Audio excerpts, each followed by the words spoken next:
Welcome back to KV Erosion YouTube channel. ඉතින් අද මම ඔයාලත් එක්ක සාකච්ඡා කරන්නේ නංගි මල්ලි O level exam එකට graph unit එකකින් එන 10 marks question එක ගැන. ඉතින් මේ අවුරුද්දේ එන ප්‍රශ්නය වගේ ප්‍රශ්නයක් තමයි අද මම ඔයාලත් එක්ක සාකච්ඡා කරන්නේ. ඉතින් මේ ප්‍රශ්නය විතරක්ම මම ඔයාලත් එක්ක සාකච්ඡා කරන්නේ නැහැ. මේ ප්‍රශ්නයට අදාළව ඔයාලා දැනගත යුතු graph වලින් ඔයාලා දැනගත යුතු සියලුම theory කොටස් ටික මම මේ unit එකේ මේ වීඩියෝ එක හරහා ඔයාලත් එක්ක share කරගන්නවා. ඉතින් ඔයා මේ වීඩියෝ එක අවසන් වෙනතුරු බැලුවා කියලා කියන්නේ ඔයාට ලකුණු 10ක exam එකේදී sure. ඉතින් ඒක නිසා මේ වගේ videos ඔයාගේ ළඟටම ගෙන්වා ගන්න අනිවාර්යයෙන්ම පහලින් තියෙන subscribe button එකත් click කරන්න, bell icon එකත් click කරන්න අමතක කරන්න එපා. ඒ වගේම මේ වීඩියෝ එක ඔයාගේ යාළුවන්ටත් share කරන්න. හරි. නංගි මල්ලි මම දැන් ඔයාලත් එක්ක discuss කරන්නේ graph unit එකෙන් මම select කරගත්ත ලස්සන ප්‍රශ්නය.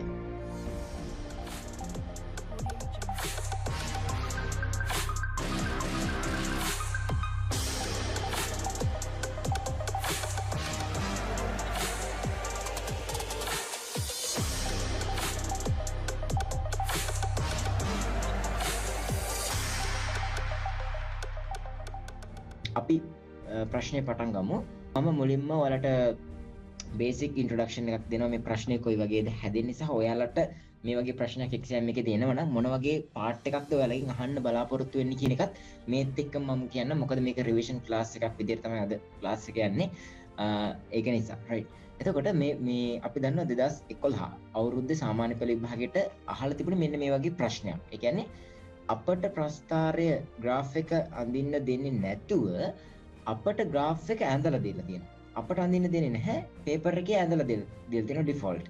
එතකොට මෙන්න මේ වගේ ඩිෆෝල්ට් එයාලා ඇඳලා දුන්න ග්‍රාෆ් එකක් තියෙනකොට ඒ ග්‍රාෆ් එක පාවිච්චි කරලා අපට එයාලා අහන ප්‍රශ්න වලට උත්තර දෙන්න පුළුවන් වෙන්න ඕන. ඊට කලින් normally අපි graph සම්බන්ධව දන්න basic knowledge එක මෙන්න මේ පළවෙනි part එකේදී අහලා තියෙනවා. ඊට පස්සේ තමයි graph එක use කරලා මේ අහලා තියෙන එක part 1 2 3 question වලට answers දෙන්න. right. Simple A, without sketching, ඒ කියන්නේ අඳින්නේ නැතිව without sketching the graph of the function y equal minus x square plus x 3x plus 1, write down the part 1 nature of the graph. Nature of the graph. ඒ කියන්නේ normally මේ ප්‍රශ්නේ හැම අවුරුද්දකම වගේ අහනවා. ඒ කියන්නේ ප්‍රස්ථාරයක් graph එකක් අඳින්න දුන්නත් අඳින්න දුන්නේ නැතත් ගොඩක් වෙලාවට මේ nature of the graph එක අහනවා. එතකොට nature of the graph කියලා කියන්නේ ප්‍රස්ථාරයේ ස්වභාවය. ප්‍රස්ථාරයේ ස්වභාවය මොන වගේද? ප්‍රස්ථාර ආකාර දෙකක් තියෙනවා. මම මෙතනදී theory මම ඔයාලට graph සම්බන්ධව theory class එකක් වෙනම discuss කරේ නැති නිසා මේ ප්‍රශ්නේදී පොඩ්ඩක් වැඩිපුර deep study එකක් යනවා. nature of the graph කියනකොට නම් ගිමල්ලේ ප්‍රධාන ආකාර දෙකක් වෙනවා. එකක් තමයි මෙන්න මේ වගේ graph තියෙනවා. අනිත් එක තමයි මෙන්න මේ වගේ මේ හැරිච්ච graph තියෙනවා. එතකොට දැන් මේ graph දෙකට නම් දෙකක් තියෙනවා. නම් දෙකක් කියලා කියන්නේ minimum value graph, maximum value graph කියලා ප්‍රධාන කොටස් දෙකකට වෙනවා. ඒකෙන් කියන්නේ අවම අගයක් තියෙන graph එකක් එහෙම නැත්නම් maximum ඒ කියන්නේ උපරිම අගයක් තියෙන ප්‍රස්ථාරයක් විදියට. එතකොට දැන් මේ ප්‍රස්ථාරය ඇඳලා තියෙන ප්‍රස්ථාරය මේ ගානට සම්බන්ධ නැහැ සිම්පල් ඒ කොටසට. හැබැයි මම ඒක පාවිච්චි කරනවා මේක ඔයාලට පැහැදිලි කරලා දෙන්න. එතකොට දැන් මෙතනින් ප්‍රස්ථාරය පටන් ගත්තට පස්සේ මේක නිකන් කන්දක් නගිනවා වගේ කියලා හිතන්න. මේක නැගලා කන්දට යන්න පුළුවන් උපරිම අගයක් තියෙනවා. ඊට පස්සේ ආයි පල්ලමක බහිනවා. එතකොට මේ කන්ද මුදුනක්නේ. එතකොට මෙන්න මේක උපරිම ලක්ෂයක්. උපරිමයක් නෙමේ කන්දක් උඩට ගියා වගේ. උපරිම ලක්ෂයක් තියෙන maximum value graph එකක්. එතකොට nature of the graph එකට answer එකක් දෙනකොට ඔයාලගේ ළඟ answers දෙකක් තියෙන්න ඕනේ. එකක් තමයි maximum value graph එකක්. එහෙම නැත්නම් minimum value graph එකක්. මෙන්න මේ වගේ ප්‍රස්ථාර වලට කියන maximum value graph එකක්. එහෙම නැත්නම් මෙන්න මේ වගේ graph එකක් තිබුණොත් මේකේ තියෙන minimum value එකක්. මේ වගේ ප්‍රස්ථාර වලට කියනවා graph වලට කියනවා minimum value graph එකක් කියලා. එතකොට part 1 එකට answer එක මට ලියන්න පුළුවන්. simple I part 1 එකට answer එක ලියන්න පුළුවන්. මොකද මේක දිහා බලලා මෙන්න මේ equation එක දිහා බලලා තමයි කියන්නේ. මේ graph එක දිහා බලන්න එපා. graph එක part B එකට අදාළ දෙයක්. එතකොට nature of the graph. nature of the graph කියන එක කෙනා දැන් අපි දන්න ප්‍රධාන කොටස් දෙකයි කියලා.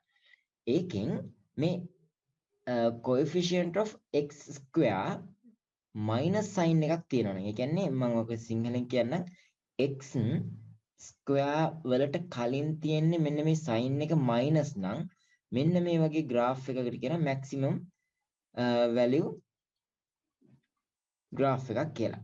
මේ x square එකට කලින් තියෙන plus sign එකක් නම් මේ වගේ graph වලට කියනවා මම minimum value graph එකක්. minimum value graph එකක්. එතකොට මෙන්න මේ graph එකට අදාළ function එක අපට ගානේ දීලා තියෙනවා. එතකොට අපිට මේක දිහා බලපු ගමන්ම කියන්න පුළුවන් coefficient of x square. එහෙම නැත්නම් x square එකට කලින් තියෙන number එක minus. එහෙනම් අනිවාර්යයෙන්ම මේක maximum value graph එකක්. ඒ කියන්නේ මෙන්න මේ වගේ මොකක් හරි graph එකක් තමයි එන්න ඕන. ඔය විදියට ඇදලා වැඩක් නැහැ. මෙතන ලියන්න maximum value graph එකක් කියලා. එතකොට සම්පූර්ණ ලකුණු ගන්න පුළුවන්. එතකොට part 2 එකෙන් අහනවා equation of the axis of symmetry. Axis of symmetry. මොකද්ද මේ symmetric කියන එකේ තේරුම? symmetric කියන්නේ සමාන කොටස් දෙකකට සමාන කැලි වලට කඩන්න පුළුවන් කියන එක. එතකොට මෙන්න මේ වගේ graph එකක් මම අඳින්නම්. මේක කෙලින් වෙන්න ඕන. මේ පැත්තට x axis එක මේ පැත්තට y. එතකොට මෙන්න මේ වගේ graph එකක් මට දීලා තියෙනවා. මෙන්න මේ graph එක equal parts දෙකකට divide කරන්න පුළුවන් මෙන්න මේ y-x මෙන්න මේ vertical line එකේ. එතකොට මෙන්න මේ vertical line එක තමයි නංගි මල්ලි axis of symmetric වෙන්නේ. කොටම කියනවනේ මේ x equal 0. මෙතන x equal 0 line එක නෙමෙයි තියෙන්නේ. vertical line එක කියලා කියන්නේ x equal 0. එහෙම නැත්නම් x equal 0 කියලා කියන්නේ y line එක. y අක්ෂය. axis y axis එක.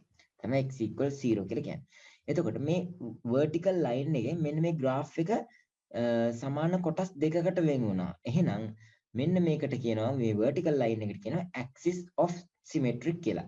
ඒක ඕනම graph එකක් ඇඳලා දුන්නට පස්සේ හරිම ලේසියි. දැන් මේ ඇඳලා තියෙන graph එක දිහා බලන්න. මේ ඇඳලා තියෙන graph එකේ turning point එකක් තමයි මේ තියෙන්නේ. හැරෙනවා. turning point එක ඔස්සේ vertical line එකක් අනින්න. vertical වෙන්න ඕනේ. vertical line එකක් කොහොම ඇඳලා පස්සේ අපිට බලා ගන්න පුළුවන් මෙන්න මෙතනදී vertical line එක cross වෙනවා x axis එකත් එක්ක. x axis එක 1 වලින් තමයි cross වෙන්නේ. එහෙනම් මෙන්න මේ axis of symmetry මට ලියන්න පුළුවන් x equal 1 කියලා. එහෙනම් මේක තමයි axis of symmetric වෙන්නේ.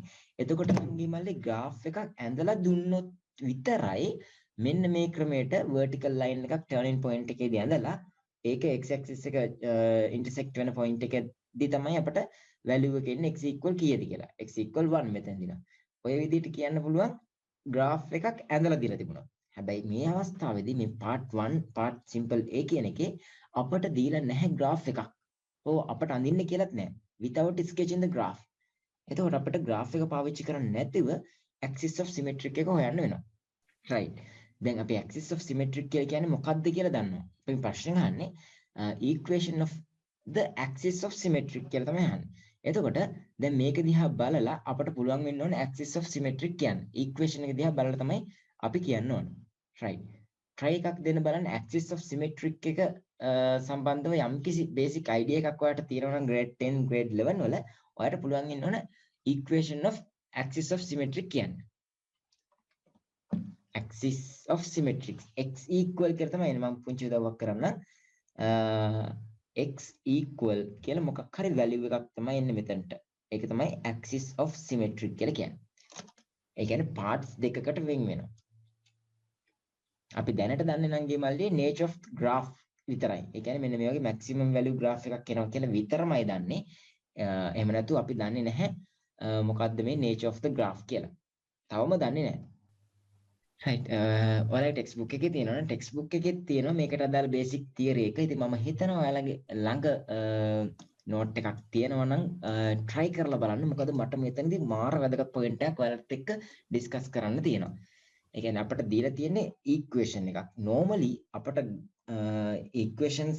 graph question එකක් අපිට past papers දිහා බැලුවොත් අපිට කෙලින්ම කියනවා graph එක අඳින්න කියලා. graph එක ඇඳලා තමයි අපිට axis of symmetric හොයන්න කියන්නේ. ඒ කියන්නේ සමාන කොටස් දෙකකට වෙන්වන axis එක මොකද්ද කියලා අපිට graph එක පාවිච්චි කරලා තමයි හොයන්න දෙන්නේ. හැබැයි මෙතන තියෙන විශේෂත්වය තමයි අපිට graph එක අඳින්න දීලා තියෙන්නේ නැහැ. ඒකට අදාළ equation එක දීලා තියෙනවා. equation එකෙන් තමයි අපිට හොයන්න කියන්නේ axis of symmetric මොකද්ද කියලා. අපි දන්නවා y equal minus x square minus plus 3x plus 1 කියලා. දැන් මම මෙහෙම දෙයක් කරනවා. දැන් මම y equal මේ minus sign එක තියෙනවනේ. එයා හරිම කැතයි. මම එයා ගන්නවා ඉස්සරහට වරහණක් දාලා ඇතුලේ ඉතුරු වෙනවා x square minus වෙනවා දැන් 3x minus 1. මෙන්න මේ විදිහට එනවා. right. සාමාන්‍යයෙන් graph එකක් ඇඳලා දෙන එක common. ඒක මම ඉක්මනට explain කරනවා. හැබැයි මම මෙතන පොඩ්ඩක් ඔයාලට හිතන්න දුන්නේ මොකක් හරි ඔයාලට හිතන්න ඕනේ. සමහරට මේ sketch එකක් අඳින්නත් පුළුවන් ඔයාලට. දැන් මෙතෙන්ද ඇත්තටම ගානේ කියනවා sketch එකක් without sketching කියලා. හැබැයි sketch එකක් අඳින්න නැතුව ගානට උත්තරේ ගන්න ඕන. හැබැයි ඔයාලට පුළුවන් roughly x when x equals 0 when x equals 0 what is the value? When x equals 0 when x equals 0 y should be 1. මෙන්න මෙහෙම හිතන්න පුළුවන්. එතකොට ඔයාලට තේරෙනවා graph එකේ behavior කොයි වගේද කියලා. maximum value graph එකක් කියලා දන්නවා. when x equals 0 y is equal to 1 ඔන්න වගේ තව point එකකුත් දන්නවා. right? ඊටත් අමතරව ඔයාට ඕනම value එකක් x ට substitute කරලා y ට value එකක් ගන්න පුළුවන්. ඒ අනුව ඔයාට පුළුවන් normally graph එකක් අඳින්න. අඳලා ඔයාට පුළුවන් sketch කරපු graph එක දිහා බලලා axis of symmetry කියන්න. හැබැයි ඒකට ලකුණු හම්බ වෙන්නේ නැහැ. ඒක තමයි මෙතන තියෙන වැදගත් point එක වෙන්නේ. right? ඒක නිසා පුළුවන් නම් දැන් try කරන්න sketch කොලයක් අරගෙන ඔයා දන්න points කිහිපයක් අරගෙන මෙන්න මේ වගේ rough විදියට graph එක අඳින්න. graph එක ඇඳලා ඔයාට graph එක දිහා බලලා axis of symmetry කියන එක හොයාගන්න පුළුවන්. එහෙම axis of symmetry graph එක දිහා බලලා හිව්වට පස්සේ ඔයාට equation එක දිහා බලලා එතන ලොකු idea එකක් එනවා right මේකම මෙතනින් ගන්න තිබුණානේ මට කියලා. අන්න ඒක කවදාවත් අමතක වෙන්නේ නැහැ. ඒක නිසා try කරන්න පුංචි graph එකක් අදින්න sketch කරන්න. හැබැයි ඒක අපි paper එකේ ලියන්නේ නැහැ. මේ වගේ ප්‍රශ්න ගොඩක් කලාතුරකින් තමයි අපට ලැබෙන්නේ සහ ආවොත් ගොඩාක් අය වරද්ද ගන්නවා. ඒකයි මම මෙතන පොඩ්ඩක් වැඩි වෙලාවක් අරන් highlight කරන්නේ. මෙන්න මේ වගේ එකක් ආවොත් ඔයාලව අතරමං වෙන්න හැකියාවක් තියෙනවා. right. part B එක simple. right. අපි function එක දීලා තියෙනවා when x equals 0 y is 1. when y equals 0 then x is x square 3x plus 1. right. මට හිතෙන නැති නිසා මම මෙතන ලියන්නම්.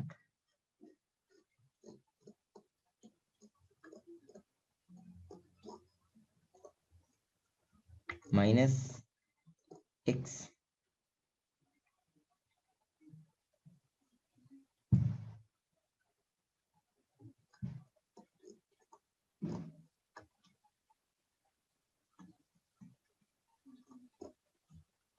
color change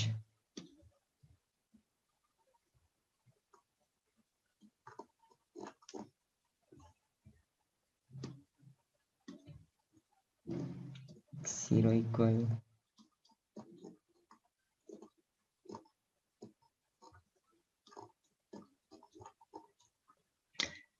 right.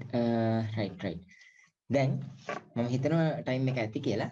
දැන් මේ ගාන පොඩ්ඩක් වෙනස්ම විදිහේ ගානක් without sketching නේ. එතකොට අපිට මේක අඳින්න හිතන්නවත් බෑ. හැබැයි මම ඔයාලට අඳින්න කිව්වේ එතනින් එන ආන්සර් එකයි අපිට අඳින්න නැතුව එන ආන්සර් එකයි සමාන වෙනව නේද කියලා ඔප්පු කරගන්න ඕන නිසා. ඉතින් අපිට පුළුවන් නම් ගිමලේ මෙහෙම කරන්න. ඔයාලා graph unit එක grade 11 වලදී මම වෙනම session එකක් කරනවා. ක්ලාස් එකක් ඒකට අදාළව ඊට කලින් මම මේ ප්‍රශ්නේ දාන්න හේතුව මම හිතනවා ඔයා බේසික් අයිඩියා එකක් ඇති grade 10 සහ grade 11 graph unit සම්බන්ධව right මේක සිංහල ඔයාලගේ ටෙක්ස්ට් බුක් එකේම සිංහල version එක තියෙන මේක right ඒක ප්‍රශ්නයක් නැහැ මම එතකොට දැන් බලන්න මෙන්න මේ මම හිතන සිංහල තේරුම් ගන්න පුළුවන් කියලා මේක ප්‍රශ්නයක් නෑ මෙන්න මේ වගේ මම මෙතන කියන දේ විතරක් අයිඩෙන්ටිෆයි කරගන්න y equal plus or minus x plus or minus b square plus c මෙන්න මේ වගේ ෆන්ක්ෂන් එකක් තිබුණොත් ෆන්ක්ෂන් graph එකක් මෙන්න මේ වගේ තිබුණොත් ඒ කියන්නේ graph එකක ෆන්ක්ෂන් එක මෙන්න මේ ෆෝමැට් එකෙන් තිබුණොත් මේ ඒ කියන්නේ මේ ෆෝමැට් එකෙන් ඕ මයිනස් සයින් එක. අපේ දැන් graph එක මෙන්න මේ වගේ ෆෝමැට් එකක්. මේ මෙතන මයිනස් සයින් එකක් තිබුණානේ ඔයාලට මතක ඇති.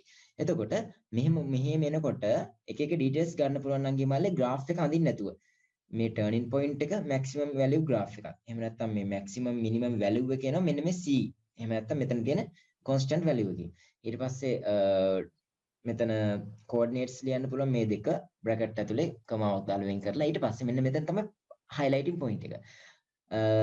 The axis of symmetrics equal x equal minus b. X equal minus b, where the b is located here. This is the plus b, then the axis of symmetric will be x equal minus b. So that part you need to remember. again මෙන්න මේ වගේ graph එකක function එකක් තිබුණොත් මේක ඔයාලගේ පොතේ ඒ විදිහටම තියෙනවා. සිංහල language වෙනස් වෙනවා. එතකොට මේක y equal minus x plus b to the power 2 plus c මෙන්න මේ වගේ format එකක equation එකක් තිබුණොත් මේ bc කියලා කියන්නේ constant numbers මොකක් හරි just a numbers okay මෙතන plus p කියලා තිබුණොත් axis of symmetric වෙනවා. ඒ කියන්නේ සමාන කොටස් දෙකකට වෙන් වෙන්නේ x equal minus b කියන line එකෙන් right. ඒක නිසා අපි ඕක මතක තියාගෙන අපි දැන් යමු. දැන් මම හදාගත්තා ඔයාලා දැක්කා මෙන්න මේ වගේ function එක. මම ඒක ආපු හැටි පැහැදිලි කරන්න. ඒක තේරුනේ නැතුව ඇති. y equal minus x square 3x plus 1 නේ තිබුණා අපේ equation එක. මම මේ equation එකේ ඉස්සරහා තියෙන minus sign එක ඉස්සරහටම ගත්තා ඇදලා. ඉස්සරහටම එළියට ඇදලා ගත්තා. ගත්තට පස්සේ මෙතන දැන් ඉතුරු වෙනවා x square plus 3x නෙවෙයි minus 3x plus 1 නෙවෙයි minus 1. මොකද minus එක කලින් ඉන්නවනේ පිටින්. ගුණ වෙන්න බලාගෙන. right. ඒක නිසා. එතකොට මේ minus sign එක මෙහෙම එනවා. x square 3x minus 1 කියන එක කෙනා මම මේ විදිහට ලියනවා to the power 2 කියලා. x minus 2 divided by 3 divided by 2 to the power 2. දැන් මේක expand කරන්න පොඩ්ඩක්. first term එකේ square එක. first term එකේ square එකෙන් ලැබෙනවා x square. right. ඊට පස්සේ මෙන්න මේ terms දෙක multiply කරන්න. multiply කරලා ආයෙත් multiply කරන්න ඕන 2 වලින්. එතකොට මේ දෙක ගුණ කරලා දෙකෙන් ගුණ කරන්න ඕනේ. එතකොට මේ දෙක ගුණ කරාම minus 3x divided by 2 ඒක ආයෙත් 2 වලින් divide මේ multiply කරාන් පස්සේ එනවා minus 3x. ඒ කියන්නේ මෙන්න මේ term එකත් ලැබෙනවා. මේ term එකත් ලැබුණා. මෙන්න මේ term එකත් ලැබුණා. දැන් අපි කරන්න ඕන නම් ගිමල්ලි final term එකේ නැත්නම් last term එකේ square එක ගන්න ඕන. last term එකේ square එක ඉන්නේ මොකද්ද? plus 9 divided by 4. මේ 3 square divided by 4 square නේ. එතකොට 3 square කියලා කියන්නේ 9 2 square කියලා කියන්නේ 4. හැබැයි මේ final term එක minus නේ. minus term එකක square ගත්තත් ඒක plus value එකක් නැත්නම් positive value එකක්. එතකොට මේක expand කරාට පස්සේ ලැබෙනවා 9 divided by 4 කියන value එකක්. ඒක අයින් කරන්න ඕන නිසා මොකද ඒක අපට අවශ්‍ය value එකක් නෙවෙයිනේ. මේ -1 මේ -1 මෙතන තියෙනවා. එතකොට මේක expand කරාට පස්සේ අර 9 divided by 4 කියන positive value එකක් එනවා. ඒක ඉවත් කරන්න to remove it -9 divided by 4 කියලා දාන්න. මෙන්න මේ වගේ value එකක් එනවා. මෙතනින් එන term එක positive term එක cancel out කරන්න. right. දැන් මේ part එක මෙන්න මේ constant ටික මේ fraction එකක් විදිහට ලියා ගන්න මේක 13 divided by 4 කියලා. right. මෙතන minus sign එකක් එන්න ඕනේ ඉස්සරහින් මුලින්ම මෙතන. right. මම මේක පොඩ්ඩක් ලස්සනට ආයෙ ලියා ගන්න. 0 equal x minus 3 divided by 2 square minus 13 divided by 4. right. මේක තමයි equation එක. අපි මේකට මොහොතකට කලින් ඔයාලගේ text book එකේ තියෙනවා කියලා ඉගෙන ගත්ත equation එකක් y equal minus x plus b square plus c. මෙන්න මේ වගේ function එකක්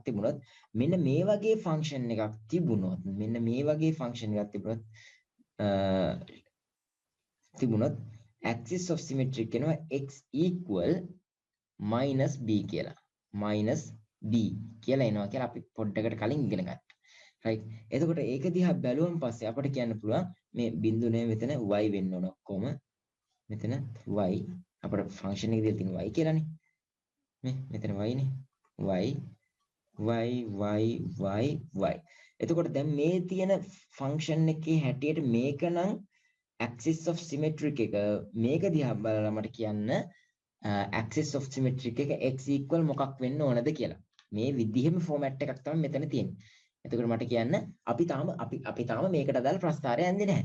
graph එක ඇඳේ නැහැ. හැබැයි අර important point එක වෙන්නේ අවක. මේක නම් ෆෝමැට් එක මේක තමයි answer එක. හැබැයි දැන් අපේ ප්‍රශ්නේ මේක. ඒකට අදාළ axis of symmetric එක මොකක් වෙන්නේ නැද්ද? ලොකු අමාරු දෙයක් නෙවෙයි මේක අපි graph එක ඇඳනනම් හරිම ලේසි graph එක අඳින්න නැතුව තමයි දැන් අපි හෙව්වේ. එතකොට ටොට්ටක් අලුත් point එකක් වෙනවා මේක. ඉතින් graph සම්බන්ධව මොකෝ දන්නේ නැති කෙනෙක්ට උනත් දැන් පුළුවන් basic idea එකක් ගන්න මෙන්න මේ විදිහට තමයි answer එකට යන්නේ කියලා.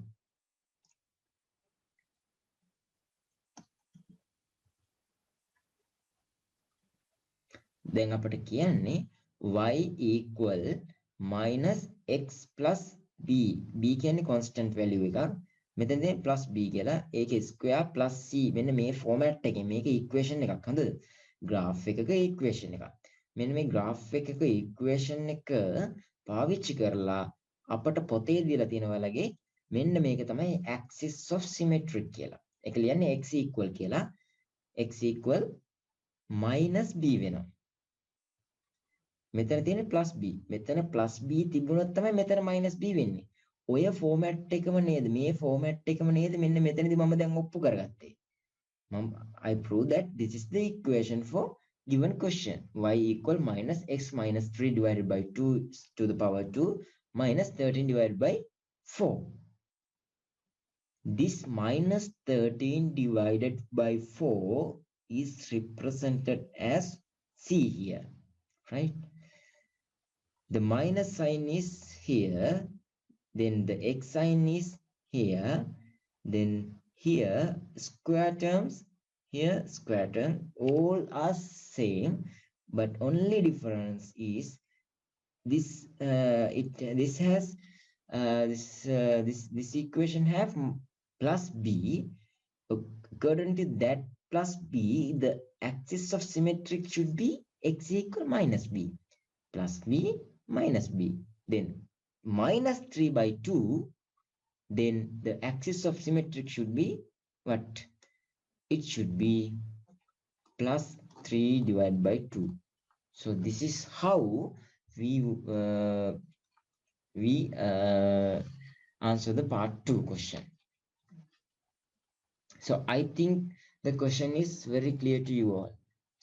The මෙතෙන්දි තිබුණ එකම point එක තමයි නංගි මල්ලි අපට දීලා තිබුණ equation එකට අදාළව graph එකක් ඇදලා මේකෙන් අපට axis of symmetric ගන්න බෑ. ඒක ඇඳනම් ප්‍රස්තාරය ඇඳනම් ලේසියිනේ. graph එක අඳින්න දෙන්නේ නැහැ. මේකෙදි කියන්නේ ඔයා දන්න knowledge එක use කරලා මේකේ axis of symmetric හොයන්න කියලා.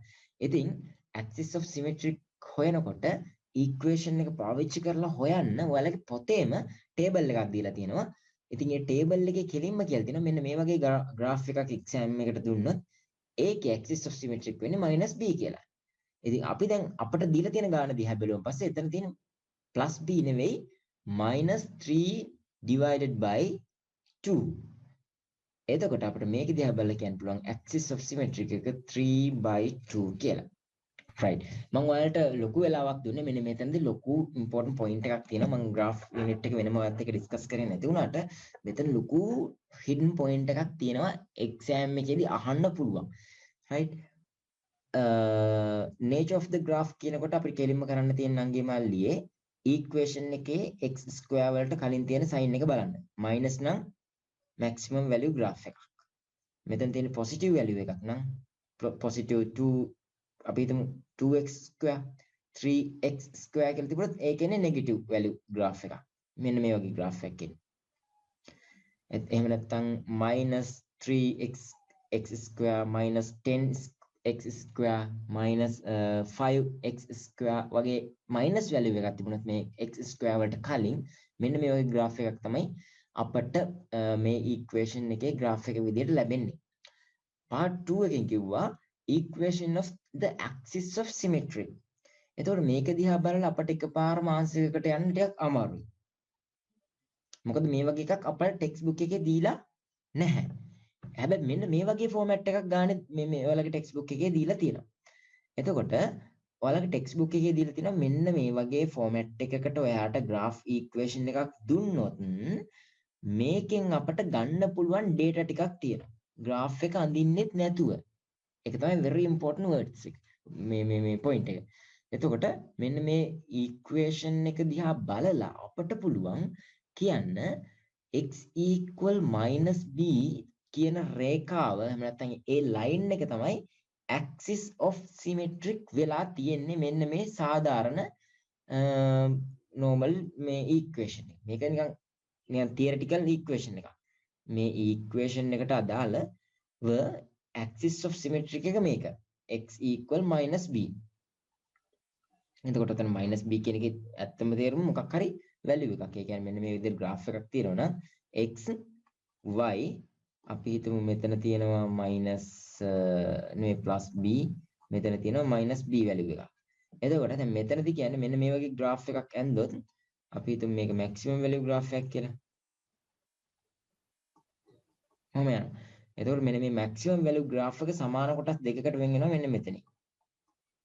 මේක මෙහෙම වෙන්න ඕන. එතකොට සමාන කොටස් දෙකකට වෙන් වෙනවනේ මෙන්න මෙතනදී. එහෙනම් මෙතන value එක මොකද්ද? minus b.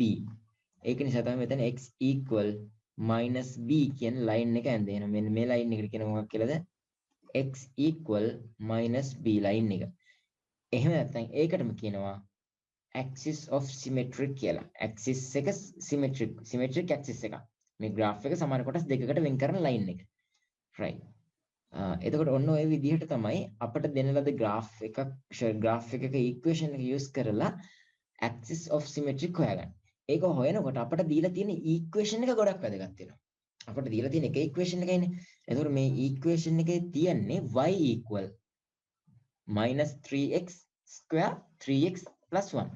ඕකම අපි ලියා ගන්නවා minus sign එක එළියට දාලා ගන්නවා. මොකද minus sign එකක් ඇයි මම එළියට ගත්තේ? මට ඕන මෙන්න මේ format එකෙන් ලියා ගන්න. එතකොට එතන ඉස්සරහ minus එකක් තියෙනවනේ. ඒක නිසා තමයි මම minus මුලින්ම කාටත් කලින් කාටත් හොරින් minus කියන ලකුණ එළියට ගත්තේ වරහණක් දාලා. එතකොට අනිත් ඔක්කොම පද ටික ඍණ වෙනවා. පළවෙනි පදේ විතරක් ධන වෙලා ඉතිරි පද ඔක්කොම ඍණ වෙනවා. ඊට පස්සේ මෙන්න මෙතන පද තුනක් තියෙනවා. x තැන් දෙකක ඉන්නවා. හරිම කැතයි. x තැන් දෙකක ඉන්නවනේ. මම දැන් තව පේලියක් ලියනවා පල්ලෙහාට x ඉන්නේ එකම එක තැනක විතරයි. හැබැයි මේ උඩ තියෙන පද තුනම යට තියෙන දැන් මේ ලියපු ප්‍රකාශනයෙන් ගන්න පුළුවන් වෙන්නේ නැත්තේ. මොකද නැත්තම් මේක වැරදි එකක් වෙනවනේ. එතකොට මේ මම කරන්නේ පද දෙකක් ලියනවා. ඊට පස්සේ එකක් ස්ක්වයර් ගන්නවා. එතකොට first term square x square ලැබෙනවා. පද දෙකේ ගුණිතයේ දෙගුණය. මෙන්න මේ පද දෙක terms දෙක ගුණ කරන්න. ගුණ කරන්න මම හිතෙන් ගුණ කරන්නේ නැතුව මම මේක ලියලා පෙන්නන්නම්. ගුණ කරන්න. මෙන්න මේ terms දෙක multiply කරන්න. 3 divided by 2x. ඔන්න ওই දෙක multiply කරා. ඊට පස්සේ එන answer එක දෙකෙන් ගුණ කරන්න. ඒ කියන්නේ අපි කියන්නේ මෙන්න මේ first and second term multiply කරලා ඊට පස්සේ එන answer එක මේ දෙකෙන් ආයෙත් multiply කරන්න. එතකොට ලැබෙනවා මෙන්න මේ දෙකට මේ දෙක කැපිලා -3x එනවා. හරිනේ මෙතනත් -3x ම තියෙනවනේ මෙතනත් x square තියෙනවා. හැබැයි මෙතන ප්‍රශ්නේ තියෙන්නේ -1. minus value එකක්නේ. ඒ නිසා මේ minus value එක මම මෙතන ලස්සනට වරහණෙන් පිටින් මම ලියා ගන්නවා -1 කියලා. නැත්නම් -1. හරිද? හැබැයි මෙන්න මේ පද දෙක ස්ක්වයර් ගන්නකොට අලුතින් පදයක් හැදෙනවා මෙන්න මේ constant value එක නිසා. අපි දන්නවා first term square පද දෙකේ ගුණිතය දෙගුණය last term square. last term square කියලා කියන්නේ 9 divided by 4. හැබැයි මේක value එක positive value එකක්. ඇයි ඒ? අපි දන්නවා ඕනම minus sign එකක positive value එක ලැබෙනවා square කරොත්. ඒ කියන්නේ 3/2 square කරොත් මොකක් ලැබෙනවද? මෙන්න මේ වගේ positive value එකක් ලැබෙනවා 9 divided by 4 කියලා. එතකොට මෙන්න මේක expand කරොත් 9 divided 4 කියන positive value එකක් එනවනේ. ඒක මට වැදගත් නැති නිසා මම ඒක මෙන්න මේ විදිහට මුලින්ම අයින් කරලා දැම්මා. ඒක නිසා තමයි මේ පිටින් මම ඍණ 9 බෙදීම 4යි කියලා ලිව්වේ. ඇයි මෙතන ඍණ 9 බෙදීම 4යි කියලා ලියන්න හේතුව මෙන්න මේ ෆුල් ටර්ම් එක ස්ක්වෙයාර් කරනකොට ෆයිනල් කොන්ස්ටන්ට් වැලියු එකේ ස්ක්වෙයාර් එකක් එනවා 9/4 පොසිටිව් කියලා. ඒක අපිට දැනට පේන්නේ නැහැ. එහෙම එකක් එනවා. අපි දැන් ওই කරපු වැඩෙත් එක්ක එහෙම අලුතින් පදයක් එකතු වෙන්න නියමිතයි. හැබැයි අපි මුලින්ම අපි ඒත් එක්කම හිතනවා මෙන්න මේ ටර්ම් එකට සමාන හැබැයි ඍණ ලකුණක් තියෙන ඉලක්කමක් මේ පදයට එකතු කරොත් ප්‍රකාශනයට එකතු කරොත් අපට පුළුවන් මෙන්න මේ දෙන්නව අයින් කරලා දාන්න. මොකද මේ දෙන්න සුළු වෙලා යන නිසා. ඒක නිසා තමයි මම එහෙම කරේ. ඒ නිසා මේක සුළු කරලා අවසානට මෙන්න මේ වගේ තැනකට ආවා. මේ වගේ තැනකට ආවට පස්සේ අපිට දැන් ෆෝමැට් එක දිහා බලලා කියන්න පුළුවන්. මෙතන තියෙන්නේ -3 divided by 2 නම් අනිවාර්යයෙන්ම axis of symmetric වෙන්න ඕන x equal positive 9 divided by 3 divided by 2 කියන value එක. ඉතින් ඒක නිසා තමයි x equal 3/2 ආවේ. right මම හිතනවා දැන් තේරුම් ගන්න පුළුවන් වුණා ඇති කියලා. right. දැන් අපි part 2 ඉවරයි. දැන් part 3 එකට යනවා.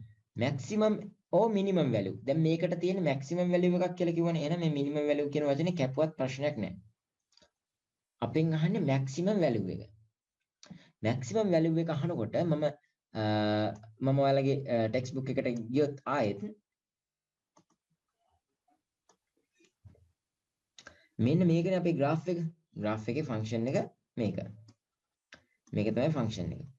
මෙන්න මේ වගේ format එකකට තියෙන function එකක graph එකක function එකක් මෙන්න මේක බලන්න. අපෙන් ඇහුවේ අවම ලක්ෂයේ coordinates ද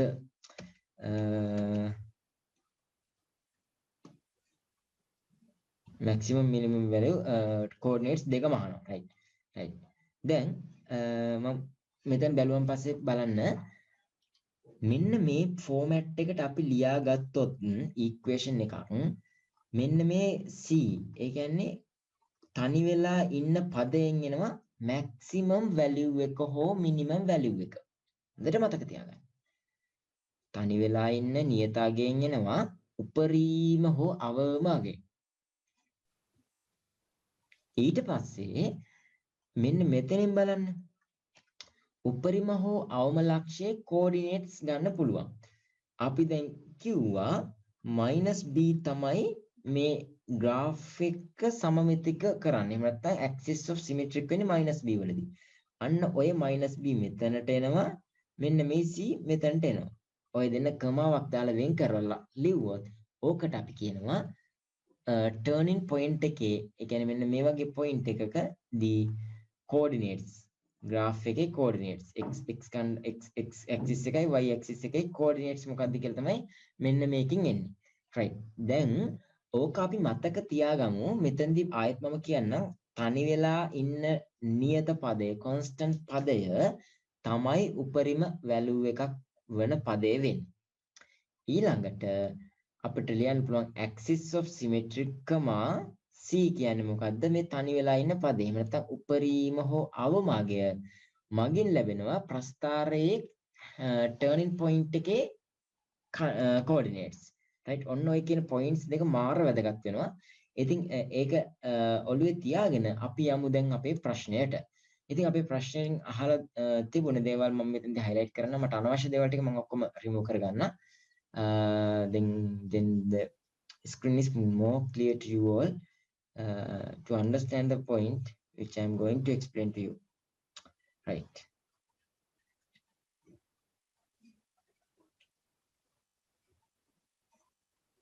Right. Then අපිට තාමත් graph එකක් අඳින්න කියලාවත් කියන්නේ නැහැ. දැන් අපි ඉගෙන ගත්තා y equal -x plus b square plus c කියලා තිබුණොත් මෙන්න මේ c ගෙන් තමයි එන්නේ maximum value එක කියලා.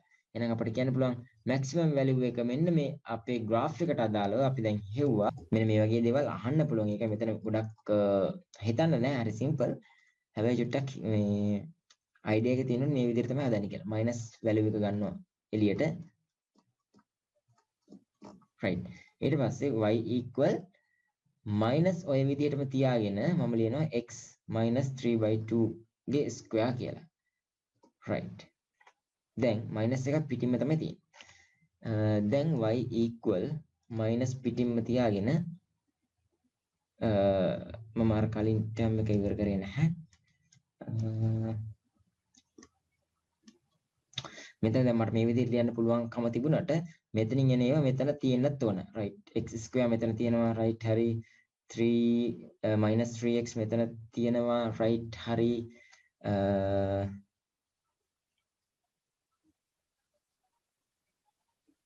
right අවසානට එනවා last term එකේ square එක last term එකේ square එක බලන්න මෙතන එන්නේ 9 divided by 4 කියලා මම පොඩ්ඩක් පහළ ලියන්න 9 divided 4 කියලා එනවා right positive value එක මේක ඇතුලේ ඉන්න positive value එක ඇතුලේ එන positive value එක මෙන්න මේ එළියෙන් ඉන්න minus sign එකත් එක්ක ගුණ වෙනවනේ එතකොට මෙතන එන්නේ minus 9 divided by 4 කියලා right එතකොට මෙතන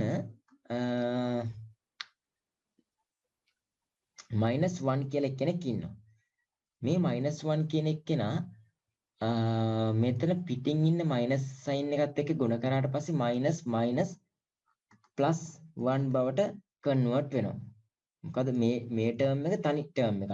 මෙතන දැන් plus 1 කියන එක්කෙනා ආවේ මෙන්න මේ minus sign එක මෙන්න මේ minus sign එක minus 1 එක multiplication වෙලා. එතකොට නෝ multiply වෙලා minus 1 minus 1 එක ගුණ වෙනවා පස්සේ අපි දන්නවා plus 1 කියලා තමයි answer එක එන්නේ. එතකොට මෙතන plus 1 එතකොට ඒකට හානියක් නැහැ. හැබැයි මෙන්න මේ සම්පූර්ණ term එක square කරාට පස්සේ බලන්න අපට ලැබෙනව නේද 9 divided by 4 කියලා minus value එකක්. මේක ඇතුලෙන් නම් ලැබෙන්නේ minus value එක square කරාට පස්සේ plus 9 divided by 4 කියලා මෙන්න මේව. හැබැයි මෙන්න මේ value එක එළියෙන් ඉන්න minus sign එකත් එක්ක multiplication වෙනවනේ. multiply වෙලා මේක ලැබෙනවා plus නෙවෙයි දැන් minus වෙනවා. ඔය විදිහට තමයි ලැබෙන්නේ. හරිද? හැබැයි ඕක නවත්තන්න ඕන නිසා මම මෙතනට දානවා 9 divided by 4 කියලා positive value එකක්. positive value එකක් තමයි දාන්නේ. හරිද? එතකොට මෙන්න මේ ඔය විදිහට තමයි අපේ equation එක අවසානට ආවේ. right. දැන් මම ඕක simplify කරගන්න. simplify කරන්නේ කොහොමද?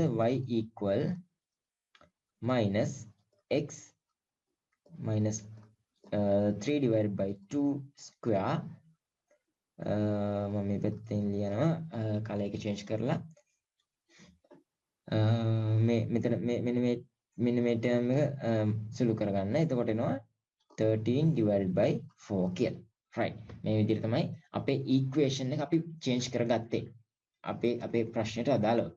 right. දැන් අපි ගන්න maximum value එක මොකක්ද කියලා. maximum value එක මෙන්න මේ c ගෙන් තමයි represent වෙන්නේ. එහෙනම් maximum value එක 13 divided by 4. මේක තමයි maximum value එක වෙන්නේ.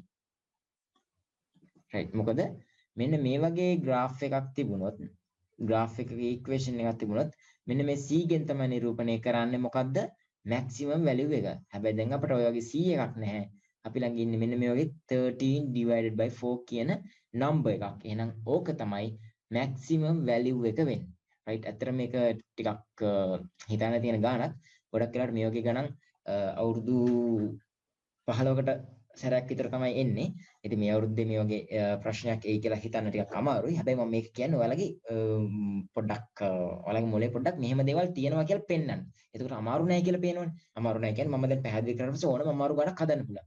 එතකොට මේ ඇත්තට මේ ප්‍රශ්නය ටිකක් කම්ප්ලෙක්ස් වැඩි. හැබැයි මම මේක මෙතනට දැම්මේ ඔයාලට පාඩමේ අහු නොවන කොටස් ටික ඔයාලට එක්ස්ප්ලেইন කරන්න ඕන නිසා. right. එතකොට ඇත්තටම graph unit එක මම ඔයාලට මුලින් ඉඳලා කියලා දුන්නාට පස්සේ ඇත්තටම ඔයාලට තේරෙයි graph එකෙන් එන ප්‍රශ්නය මේ අවුරුද්දේ හරිම ලේසියි කියලා. right. අවසානට අහනවා coordinates of turning point. coordinates of turning point එනවා අපි ඉස්සෙල්ලා කිව්වා plus 3 divided by 2 plus 3 divided by 2 comma මෙන්න මේ value එක 13 divided by 4 මෙන්න මේ විදිහට තමයි coordinates එන්නේ. කොහොමද මෙතන coordinates එක ආවේ? axis of symmetric එකෙන්. axis of symmetric අපි කිව්වා x equal මේක දිහා බලලා කියන්න පුළුවන් මෙතන තියෙන්නේ minus value එකක්. එහෙනම් අපිට එන්නේ axis of symmetric 3 divided by 2 කියලා. ඒ 3 divided by 2 තමයි මෙන්න මෙතනට ආවේ x coordinate එක විදිහට, y coordinate එක විදිහට එන්නේ මේ අපි දැන් මීට මොහොතකට කලින් හොයපු maximum value එක. ඔන්න ඔය විදිහට තමයි අපිට පුළුවන් වෙන්නේ මෙන්න මේ ප්‍රශ්නට ආන්සර් එක ලියන්න. right. එතකොට අපි part simple A complete කරා. ඉතින් ඒක ඇත්තටම පුංචි ගාණක් විදිහට තමයි මමත් මේ දක්වා දැක්කේ. ඉතින් ඒකෙන් ඔයාලට ලොකු knowledge එකක් ගන්න හම්බුණා මේ equation එකක් කොහොමද වෙනස් කරන්න කියලා. සහ මම හිතනවා දැන් ප්‍රශ්නේ පැහැදිලි ඇති කියලා. දැන් අපි try කරමු simple B කොටසට. right. simple B නම් හරිම simple. මොකද අපේ graph එක ඇඳලා දීලා තියෙන්නේ. සාමාන්‍ය මතක තියාගන්න graph එකක් ඇඳලා දුන්නාට පස්සේ ඒකේ chance එකක් තියෙනවා මේ answer එක අපිට ඉක්මනට ගන්න. මොකද අපිට graph එක ඇඳලා දුන්නොත් අපිට ඒකෙන් අහන්නේ හැමදාම අහන එකම ප්‍රශ්න ටික. එතකොට අපි හැමදාම රෙඩි වෙලා යන ප්‍රශ්න ටික අපිට graph එක ඇඳලා දීලා අහනවා නම් අපිට ලේසියෙන්ම උත්තර ලියලා ඒ ප්‍රශ්නේ වෙන ප්‍රශ්නයකට යන්න පුළුවන් සම්පූර්ණ ලකුණුත් අරගෙන. ඒක නිසා තමයි මම මේ simple b වලත් එක්ක ඩිස්කස් කරන්නේ. simple b කියනවා the range of -2 greater than or equal x greater than or equal 4 graph of a quadratic function is shown here. මෙන්න මේ විදිහට දීලා තියෙනවලු quadratic function එකක graph එක අපට ඇඳලා දීලා තියෙනවලු. මේක වේරින් වෙලා තියෙන -2 වල ඉඳලා +4 දක්වාලු. හරිනේ මේ -2 කියන්නේ මෙන්න මෙතනින් පටන් ගන්නෙ. ඉවර වෙන්නේ +4 වලින් මේ. මෙතන තමයි ඉවර වෙන්නේ. graph එක මෙන්න මේ කොන් දෙකෙන් තමයි ඉවර වෙන්නේ. right. part 1 write down the equation of the axis of symmetric of the function. හරිම ලේසි. දැන් බලන්න මෙතනදී අපි දැන් හොඳට ඇදගෙන නාපු axis of symmetric කියන එක මෙතනදී දැන් අපි හොයන්න ඕන graph එක දිහා බලලා. ඒක හරිම simple. මේ මම ඉස්සෙල්ලා කිව්වා මොකද්ද කරන්න ඕනේ? turning point එකේ ඉඳලා කඩිරකින් මේ dotted line එකේ මෙහෙම line එකක් ඇඳන් එන්න vertical line එක. අරන් ආවට පස්සේ මෙන්න මෙතනදී අපට හම්බ වෙන value එකක් x equal 1 කියලා. එහෙනම් ඕක තමයි මෙන්න මේ part 1 එකට answer එක වෙන්නේ. මෙන්න මෙතනට x equal 1 කියලා ලිව්ව සම්පූර්ණ ලකුණු ලබා ගන්න පුළුවන්. දැන් තේරෙනවද? ඔයාලගේ exam එකට එනවනම් කොච්චර ලේසි ප්‍රශ්නද එන්නේ කියලා. ඔයාලට තියෙන axis of symmetry එකේ මෙන්න මෙහෙම vertical line එකක් අදින්න විතරයි මෙතන. හැබැයි vertical line එක ඕන තැන් වලින් අදින්න බෑ. මතක තියාගන්න turning point එකේදී අදින්න. turning point එකේදී. right. ඔන්න දැන් part 2 අහනවා. when x equal -half find y. right. හරිම ලේසි. කොච්චර ලේසිද කියලා බලන්න. x ගේ අගය -half ලු. -half කියන්නේ මේ පැත්තේ minus පැත්ත, half කියන්නේ මෙන්න මෙතන. -half ඔන්න ඔතනනේ. -half කියන්නේ මේක අපිට ඕන නම් කියන්න -0.5. -0.5 නෙවෙයි තියෙන්නේ. එතකොට -0.5 කියලා කියන්නේ මෙතන point එක ඕකෙන් උඩට යන්නේ. graph එක මුණ ගැහෙනකම්. ඔහොම උඩට ගියා. දැන් මට මෙතන හරියටම value එකක් කියන්න බෑ. මේ graph එක හරියටම paper එක අතේ තියෙනවා නම් හරියටම vertical line එක ගහලා හොයන්න පුළුවන්. මට පේන විදිහට මෙතන 1.5 වගේ value එකක් එනවා. right. එහෙනම් අපිට කියන්න පුළුවන් y find y නේ. එහෙනම් y equal 1.5 කියලා අපිට answer එක ලියන්න පුළුවන්. right. ඔන්න ඔය විදිහට තමයි මේ ප්‍රශ්නෙට answer එක ලියන්නේ. මෙන්න මෙතන 0.5 හොයා ගන්නවා. ඒ value එක ඔස්සේ graph එක මුණ ගැහෙනකන් ගිහිල්ලා එතනින් බලනවා y value එක මොකක්ද කියලා. හරිම simple. ඔකට ලකුණක් හම්බ වෙනවා. right. එතකොට අපි දැන් ඊටමත් වේගෙන් part 1 part 2 ඉවරයි. last question එක අහලා තිනවා. express the equation of the function in the form මෙන්න මේ විදිහට අපට express කරන්න කියනවා graph එකේ function එක equation එක. right. කොහොමද මේ විදිහට ලියන්නේ? මේකේ තියෙන විශේෂ point එක තමයි මේක පොඩ්ඩක් මතක තියාගන්න. මේක special case එකක් මේකත්. මෙන්න මේ විදිහට terms දෙකක multiplication එකක් විදිහට තමයි දෙන්නේ. මෙයත් එක multiply වෙලා. එහෙමනේ. මේ x plus something නැත්නම් මේ simple a plus x. simple a simple b කියලා කියන්නේ constant value numbers, just a numbers, simple a and simple b. then simple a plus x into simple b plus x. මෙන්න මේ විදිහට terms දෙකක් තියෙනවා multiply වෙලා තමයි තියෙන්නේ. දැන් ඔය විදිහට තමයි ප්‍රකාශ කරන්න ඕනේ මෙන්න මේ graph එක function එක. කොටින්ම කිව්වොත් අපි මොකද්ද කරන්න ඕනේ දන්නවද? මෙන්න මේ graph එකේ function එක හොයා ගන්න ඕන. කොහොමද මේ graph එකේ function එක හොයාගන්නේ? හරිම ලේසි නම් ගෙමල් ඕන බලා ගන්න. මම මෙහෙම ප්‍රකාශනයක් ලියනවා ඔයා එකට එකඟද කියලා බලන්න. මම මෙහෙම ලියනවා. x මේ function එකේ මේ graph එක හොඳට බලන්න. මෙන්න මේ graph එක x axis එකත් එක්ක intersect වෙලා තියෙන points දෙකකදී එකක් මෙතන අනිත් එක මෙතන. මම අනිත් ටික erase කරන්න. right. මෙන්න මේ විදිහට තැන් දෙකකදී intersect වෙලා තියෙන graph එකයි x axis එකයි. right. ඔන්න ඔයාලට තමයි අපි කියන්නේ quadratic function එකක solution කියලා. quadratic function එකක solution තමයි ඔය තියෙන්නේ. එතකොට ඔය solution අපිට ලියන්න පුළුවන් මෙහෙම x equal -1 or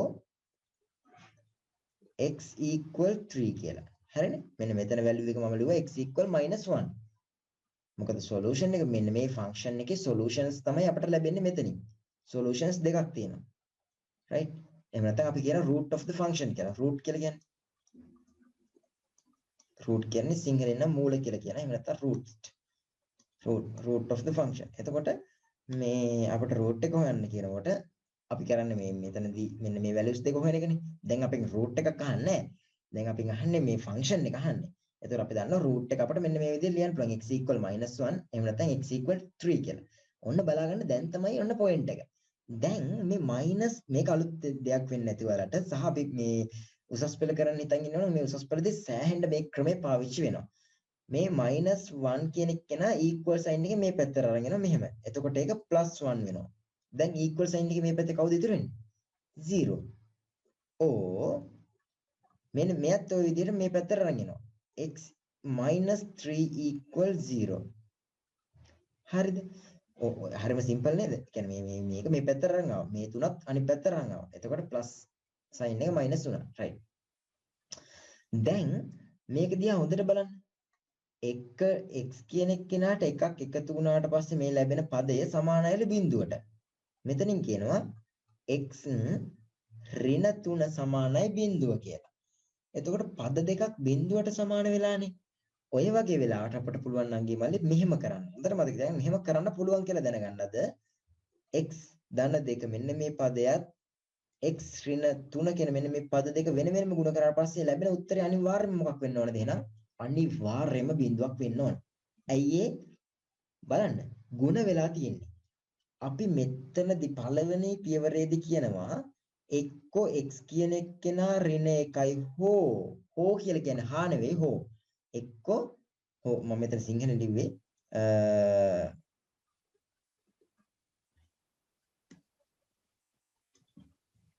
or this one or this one. එතකොට මෙන්න මේ this term should be 0. The x plus 1 term should be 0. Otherwise x minus 3 should be equal to 0. Then this terms into this terms I represent like this as a multiplication. Then I can say that the answer should be exactly what? It should be 0. How I can exactly say that this is going to be 0? The x plus 1 should be the one thing is x plus 1 is 0 or x minus 3 equals 0. right? එක්ක මේ පදේ 0 වෙනවා එහෙම නැත්නම් මේ පදේ 0 වෙනවා. අපිට හරියටම කියන්න බෑ මොකද්ද 0 වෙන්නේ කියලා මෙන්න මේ second point එකේදීවත්. හැබැයි මෙන්න මේ third step එකේදී අපිට හරියටම කියන්න පුළුවන්. මොකද මන් දෙන්න multiplication එකක් කරා. එතකොට මේ දෙන්නගෙන් කවුරු 0 වුණත් එක්ක this one going to be 0 when this one going to be 0 the both when at කියන්නේ එක time එකකදී එක්කෙනෙක් බිඳුවක් වෙනවා. අනිවාර්යයෙන්ම එහෙම වෙන්න එපයි. එතකොට කවුරු හරි කෙනෙක් බිඳුවක් වුණොත් අනිවාර්යයෙන්ම බිඳුව මොකක් හරි සංඛ්‍යාවකින් ගුණ කරත් උත්තරේ බිඳුවක් වෙනවා. ඒ කියන්නේ මම හරියම මේ නිකන් මේ ටිකක් වැදගත් පොයින්ට් එකක් කිව්වේ. මේ අපි දැන් මේ වෙනකොටත් ආන්සර් එක අරන් ඉවරයි. right මේ තියෙන්නේ මොකද්ද මේ තියෙන්නේ ෆන්ක්ෂන් graph එකේ ෆන්ක්ෂන් එක අපි අනිත් එක මෙන්න මේ format එකට ලියලා ඉවරයි හරිද එතකොට දැන් තේරෙනවද අපි දැන් මම දැන් මේ කියපු point එකේ steps තුනයි තිබුණේ මොකද්ද root of the function ලිව්වා මෙන්න මේ x equal -1 x equal 3 කියලා ඔක්කොම එක පැත්තකට අරන් ආව බිංදු බිංදු උනා ඒ දෙන්න මල්ටිප්ලිකේෂන් කරාට පස්සේ ලැබෙනවා මෙන්න මේ විදිහට ඉක්වේෂන් එකක්. හැබැයි මේක අපෙන් අහන්නේ ඉක්වේෂන් එකක් නෙවෙයි ෆන්ක්ෂන් එකක් අහන්නේ. එතකොට අපිට ලියන්න පුළුවන් මෙන්න මේකේ 0 වෙනුවට ඇයි මෙතන 0 ආවේ? අපි සැලකුවේ මෙන්න මේ 0 ලයින් එක. මම මේ පොඩ වැඩිපුර අමතර දෙයක් කරන්න කියන්නේ. මෙතන 0 ලයින් එක නිසා තමයි මෙතන 0 ආවේ. ඉතින් ඒක නිසා අපිට ඒක ගැන හිතන්න ඕනේ නැහැ. y equal කියලා දාලා x plus 1 into x minus 3 කියලා මෙන්න මේ විදිහට ආන්සර් එක ගන්න පුළුවන් මෙන්න මේ පාර්ට් එකටත් අදාළව. Right. Then අහනවා given that y equal a plus right මෙතනදි ලියලා මෙතනදි තිබ්බ අංගයේ මල්ලේ simple a simple b කියලා. අනිවාර්යයෙන්ම මේකට full marks ගන්න නම් ඔයා a ගේ value එක මොකද්ද? simple b ගේ value එක මොකද්ද කියලා අනිවාර්යයෙන්ම කියන්න ඕන.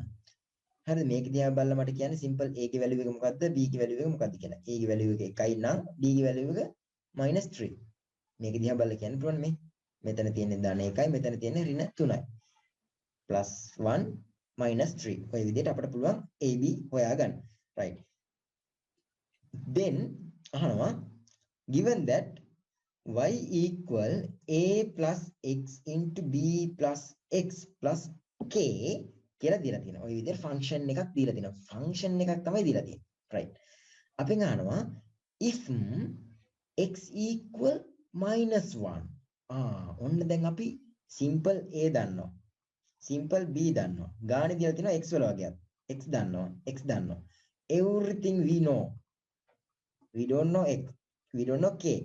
Right? And we know x equals 0. Right? Find the constant k. So how simple the question is. බලන්න හැම පදයක්ම දන්නවා නම් කිව්වලු මේ a දන්නවා. x ගානේ දීලා තියෙනවා. b අපි කලින් හිව්වා. x ආයේ ගානේ දීලා තියෙනවා. අපි දන්නේ නැත්තේ k විතරයි. මොකද අපි y කියන එක ගැනත් අපිට ගානේ දීලා තියෙනවා y 0 කියලා. හරිද? එහෙනම් අපිට දැන් කියන්න පුළුවන් මම මේ ටික අවශ්‍ය නැති නිසා මම මේ ඔක්කොම අයින් කරලා දාන්නම්. එතකොට අපිට දැන් පුළුවන් මේ ප්‍රශ්නෙට සම්පූර්ණ ලකුණු ගන්න. මේක සබ්ස්ටිටියුට් කරලා ආන්සර් එක අරගෙන. right. මම මේ ටික ඔක්කොම ඉරේස් කරන්නම්. right. ඇත්තටම මම හිතුවේ නෑ මේ ප්‍රශ්නේ මෙච්චර වෙනස් විදිහේ ප්‍රශ්නයක් කියලා. ඇත්තටම හරිම ප්‍රශ්නයක්. හරිම මේ ගොඩක් වැදගත් ප්‍රශ්නයක්. O level student කෙනෙක්ගේ level එක අපි කියන්නේ සාමාන්‍යයෙන් අපි දන්න පේපර් එකක් හදන්නේ සාමාන්‍යයෙන් හොඳ බ්‍රයිට් කෙනෙක්ටත් ඇනෙන පොයින්ට්ස් තියෙන්න ඕනේ. ඇනෙන ප්‍රශ්න ඒ කියන්නේ සාමාන්‍ය දක්ෂයෙක් අති දක්ෂයෙක්ටත් අමාරු ප්‍රශ්න තියෙනවානේ. එහෙම කෙනෙක්ටත් හිතන්න තියෙන ප්‍රශ්නයක් තමයි මේ ප්‍රශ්නේ. ඉතින් මම ඒක ඔයාලත් එක්ක ඩිස්කස් කරා කියන්නේ ඇත්තටම මට ඒක ලැබිච්ච ලොකුම හොඳ ප්‍රශ්නයක් මේක ඇත්තටම. මමත් මේ ඔයාලත් එක්ක ෆස්ට් ටයිම් තමයි මේක ඩිස්කස් කරන්නේ. ඉතින් ඒක නිසා මේ මටත් මේක ලොකු එක්ස්පීරියන්ස් එකක්. ඒ වෙලාවෙම රියල් ටයිම් ඔයාලත් එක්ක මේක ඩිස්කස් කරන්න ලැබිච්ච එක. right. මම දැන් මේ දීලා තියෙන ඉක්වේෂන් එක ලියන්න. right x plus a b plus x plus k. We know the value of y is going to be 0 and the a is 1. Then the simple x is going to be -1. Here -1. Then b is -3 and then the x is again going to be -1. So I think you have answer with you right now because this one going to be 0. You can see -1 +1 -1. This one going to be 0 mean all this term going to be 0. Why? 0 into -4. 0 into -4 is 0. So then the 0 is equal to k. So this is how we find the constant k, right? K is going to be 0. I think the question is very clear to you all. මේ විදිහට තමයි අපි ප්‍රස්ථාරය දිහා බලලා අපි answer එකකට යන්නේ. මේ ප්‍රශ්නේ ඇත්තටම මේ කියන්නේ සැලකිය යුතු මට්ටමේ පොයින්ට්ස් කිහිපයක්ම සිම්පල් A එකෙත් සිම්පල් B පාර්ට් එකෙත් හිතන්න තිබුණා. හැබැයි මේ වගේ ප්‍රශ්න මම කිව්ව අවුරුදු 10කට 15කට සැරයක් වගේ තමයි සාමාන්‍ය අවුරුදු 10කට සැරයක් වගේ තමයි මේ වගේ ප්‍රශ්නයක් ලැබෙන්නේ. මට පොඩි විශ්වාසයක් තියෙනවා. ප්‍රස්තාරයක් ඇඳලා නොදුන්න නිසා මේ අවුරුද්දේ සමහර විට ප්‍රස්තාරයක් ඇඳලා දුන්නොත් ඇඳුම් අතර ගොඩක් ලේසි ප්‍රස්තාරය මේ ප්‍රස්තාර ප්‍රශ්න ගොඩක් ලේසි වෙනවා ප්‍රස්තාරය ඇඳලා දුන්නොත් 2011 ප්‍රශ්නේ කරන්න පුළුවන් වලට දැන් ඉතින් ඒ වගේ ප්‍රස්තාරයක් ඇඳලා දුන්නොත් මම හිතනවා ගොඩක් ළමයි O level maths එකට graph එකට ලකුණු 10න් 10ම ගනී කියලා අඳින්න දුන්නත් කොහොමත් 8කට වඩා හැමෝම ගන්නවා. ඉතින් ඒක නිසා අපි මම හිතනවා graph question එක සම්බන්ධ මේ අවුරුද්ද ගොඩක් ලේසි ප්‍රශ්නයක් ලැබෙයි කියලා. ඉතින් මේ වගේ ප්‍රශ්නයක් කරලාට පස්සේ අපි දන්නවා අපි try කරොත් අපේ ගෙදර නෙමෙයි අපි try කරොත් හඳ අල්ලන්න අපිට අඩුම තරමේ අපේ ගෙදර උළුවස්ස හරි අල්ලන්න පුළුවන්. ඉතින් ඒක නිසා ගොඩක් අමාරු ප්‍රශ්නයක් විදිහට මේක දැක්කට එහෙම හිතන්න එපා. මේක try කරාට පස්සේ තේරෙනවද graph කියන ප්‍රශ්නය කොච්චර ගැඹුරට යන්න පුළුවන්ද කියලා. අමාරු ප්‍රශ්නයක් හදනවා නම් හදන්න බැරිද? හදන්න පුළුවන්. ඉතින් හදන්න නැති එක වෙනම දෙයක්. ඉතින් දැන් ඔයාලට අයිඩියා එකක් තියෙනවා ඕනම අමාරු ප්‍රශ්නයක් උනත් හදන්න පුළුවන්. හිතන හැටි දන්නවා. හරිද? එතකොට ඔය කියන පොයින්ට්ස් ටිකෙන් සෑහෙන ලොකු පැච් එකක් ගහන්න පුළුවන් එක්සෑම් එකේදී. ඉතින් මෙන්න මේ විදිහට තමයි නංගේ මල්ලේ graph unit එකෙන් මම සිලෙක්ට් කරගත්ත ලස්සන ප්‍රශ්නේ ඔයාලත් එක්ක සාකච්ඡා කරලා ඉවර කරේ. ඉතින් graph unit එකේ මේ ප්‍රශ්නේ සාකච්ඡා කරන එකට අමතරව මම ලොකු knowledge එකක් graph unit එක හා සම්බන්ධව ඔයාලට ලබා දුන්නා. ඉතින් මේ වගේ වීඩියෝස් වගේ ළඟටම ගෙන්වා ගන්න අනිවාර්යයෙන්ම subscribe කරන්න channel එක. ඒ වගේම ඔයාගේ යාළුවන්ට බලන්න අනිවාර්යයෙන්ම මේ වීඩියෝ එක share කරයි කියලාත් විශ්වාස කරනවා. ඉතින් ඊළඟ maths වීඩියෝ එකකින් KV Roshan YouTube නාලිකාව සමග සම්බන්ධ වෙන බලාපොරොත්තු වෙන සමු ගන්නවා. සියලු දෙනාටම ජයග්‍රාහී අනාගතයක් හදවතින්ම ප්‍රාර්ථනා කරනවා.